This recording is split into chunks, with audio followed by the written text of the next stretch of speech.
કન્યાઓને કેવા જીવનસાથી પસંદ આવે એના વિશેની છણાવટ આપણે આજના વિડીયોમાં કરવાના છીએ અને પ્રયત્ન કરીશું કે સામાન્ય રીતે કોઈ કન્યા પોતાના માટે જ્યારે જીવનસાથી પસંદ કરવાનો આવે તો તેમાં તે શું શું જોવે છે, તેની પસંદગી અને તેની ઈચ્છાઓ શું હોઈ શકે છે જે સામાન્ય રીતે લોકો ઈચ્છતા હોય છે, એ બાબત વિશે આપણે જાણવાનો પ્રયત્ન કરીશું।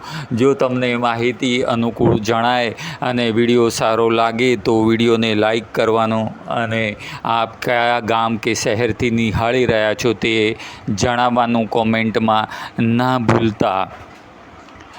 કન્યાઓને સૌપ્રથમ તો તે કોઈ પણ જીવનસાથીને જુએ છે તો કહેવાય છે ને કે પહેલી ઇમ્પ્રેશન એટલે કે પહેલી જે આપણી પ્રભાવ પડતો હોય છે તે આપણા કપડાં ઉપરથી જ પડતો હોય છે। એટલે સ્વચ્છ સુઘડ કપડાં પહેરેલો યુવક હોય તે કોઈ બી કન્યા પહેલી નજરે ત્યાં જ તેની જતી હોય, એટલે સ્વચ્છ સુઘડ કપડાં પહેરેલા હોય તેવી પ્રકારના યુવક કન્યાને અનુકૂળ જણાતા હોય છે। એ સિવાય સાથે સાથે માપના કપડાં હોવા જોઈએ જેથી કરીને વ્યક્તિત્વ નિખરીને સારી રીતે બહાર જણાય। પુરુષોમાં ગ્રૂમિંગ એટલે કે વાળ સરખા કપાયેલા હોય, દાઢી અને મૂછ પણ જે સેટિંગ કરેલું હોય કે પછી ક્લીન શેવ હોય એ પ્રમાણે, કારણ કે જો વધેલી દાઢી અને અસ્તવ્યસ્ત વાળ હોય તો તે આપણી છબી ખોટી ઇમ્પ્રેશન ઊભી કરે છે અને ચોખ્ખાઈ પ્રત્યે આપણે સભાન નથી તેવું સામેવાળાને લાગી શકે છે। એ પછી આવે છે સૌથી મહત્ત્વની વાત, એ છે આપણી બોલવાની રીતભાત। અમુક યુવાનોને બોલચાલમાં વાતમાં ગંદા શબ્દો કે ગંદા અપશબ્દો બોલવાની આદત હોય છે, ગાળો પણ બોલતા હોય છે। આવી બધી બાબત જ્યારે આદત પડી હોય ત્યારે કદાચ તમારી સાથે કોઈ વાતચીત કરે તો આપણાથી મોઢામાંથી અચાનક એવા ઉદ્ગાર સરી પડી શકે છે, કારણ કે આપણે સામાન્ય માની લીધું હોય, આપણી બોલચાલમાં એ વાતો શબ્દો વણાઈ ગયા હોય।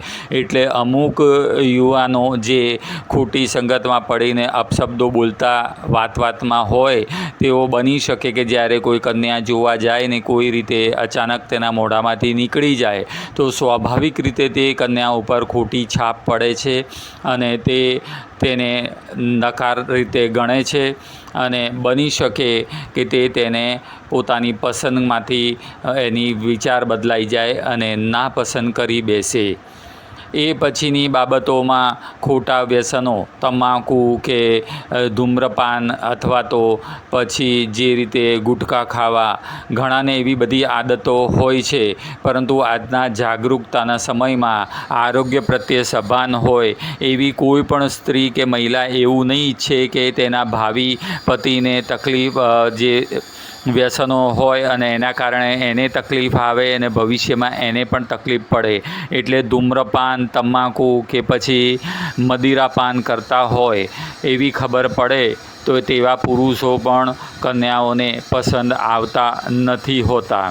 એટલે સ્વાભાવિકપણે આ બધી ચીજોથી દૂર રહેવામાં જ સામાજિક ભલાઈ છે। એ પછી સૌથી મહત્ત્વની વાત કે થોડું ભણવાનું કરેલું હોય, ભણતર સારું હોય, સારો કામ ધંધો કરતા હોય, નોકરી કરતા હોય કે સારો બિઝનેસ કરતા હોય અને સ્થાયી હોય અને પોતાનું મકાન ધરાવતા હોય। આ બધી અમુક બાબતો એવી છે કે જેની લગ્નની માર્કેટમાં બરાબર રીતે ધ્યાનમાં લેવામાં આવતી હોય છે, તો તે બાબતે તાપ પણ બની શકે એટલું આપણે સારી રીતે રહેવાનો પ્રયત્ન કરીએ।